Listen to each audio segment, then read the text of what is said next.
បាទសូមជម្រាបសួរពុកម៉ែអ៊ំពូមីងបងប្អូនទាំងអស់ជាទីគោរពបាទនៅខាងមុខនេះដែលម្ចាស់តែគាត់សុំកែប្លង់ដើម្បីបិទចដើកុំឲ្យឃើញយើងចាប់ផ្ដើមកែគាត់ហើយ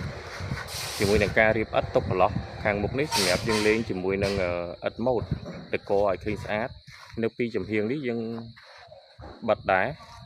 ជាងទុកប្រឡោះខាងនេះដើម្បីយើងរៀបជាមួយនឹងឥដ្ឋម៉ូតឥដ្ឋខ្យល់ដើម្បីឲ្យមានទេសភាពសោភ័ណភាពកាន់តែស្អាតបន្ថែមទៀតបាទ